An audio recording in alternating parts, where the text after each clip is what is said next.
and Patterson was in command of the sprawling security operation. A native of Midland, Texas, she had been away from the Lone Star State for more than 2 decades, but those who worked for Patterson knew that underneath her polished exterior there still lurked a brassy, plain-spoken soul. Maybe that's why Dan was disappointed she declined to take a swing at the Tennessean. Or at least point out any deficits in the agency's funding were hardly the blame of a president who had used much of his 2 terms in the White House to redouble the focus of the federal law enforcement and national security communities on the counterterrorism mission. It was Blackwell and his Democratic colleagues who historically short-shrifted agencies like the Secret Service, prioritizing social welfare, foreign aid, and other spending programs instead. But Ms. Patterson, Blackwell persisted.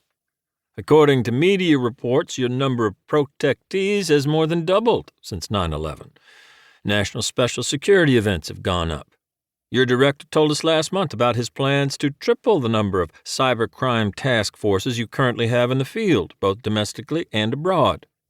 Now, I'm no mathematics whiz, but if y'all are going to sit here and tell us that a 4% increase is going to cover all that when your attrition rate hasn't budged, well, that dog just won't hunt.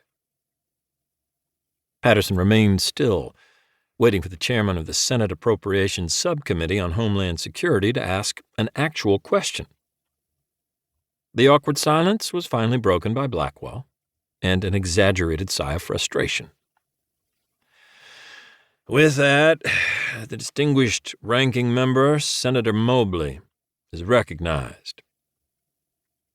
The senior senator from Oklahoma, a bolo-tied 4th-generation cattle rancher, opened a binder and began reading from the talking points assembled by his staff and printed in 48-point font, the man's vanity keeping his reading glasses tucked away in his suit coat pocket. As he rambled on, the question morphed into a sermon denouncing the invasive Constitution-hating vendetta against the traveling public by the oft-criticized Transportation Security Administration. Dan tuned the man out, his own eyes wandering to Patterson's graceful fingers, gently drumming the table. Dan had thought of her more unprofessionally on more than one occasion. At 44, the assistant director was ancient compared to his wife, Michelle, but Patterson was in the services gym every single morning, the rowing machine and free weights, keeping her lean and firm.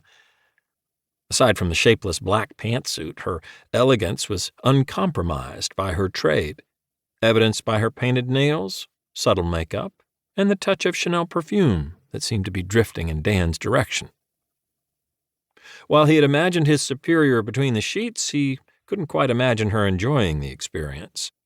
The woman was permanently stern, as if auditioning for an American Gothic sitting.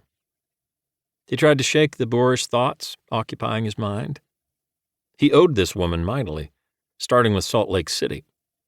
She deserved far better from him. Senator Mobley concluded his scripted rant without asking a single question of the witness panel, bolting from his high-backed chair like the land-seeking settlers from his home state more than a century ago. It was all such a spectacle to Dan, and he longed to be back at the White House among his select few. He may have lacked experience as a congressional witness, but he had no shortage of confidence in his abilities as a federal agent. He assumed it was that aura of self-assurance drawing the attention of the femme fatale with porcelain skin and ginger hair seated just behind Chairman Blackwell. Betraying his young family was unthinkable, but 4 years of marriage hadn't blindfolded him. He enjoyed the game, and he knew he cut a decent figure with his athletic frame and square jawline. A few inches over 6 feet, he wasn't packed with muscle, but his body was taut, a product of regular 5-mile runs and a demanding home workout routine. His chestnut-colored hair was close-cropped and parted to one side and neatly accented by thick, arched eyebrows. As the chairman called on the junior senator from Maryland, Dan peered once more at Blackwell, glimpsing again the man's alluring aide in the background. She flashed him a brief, coquettish smile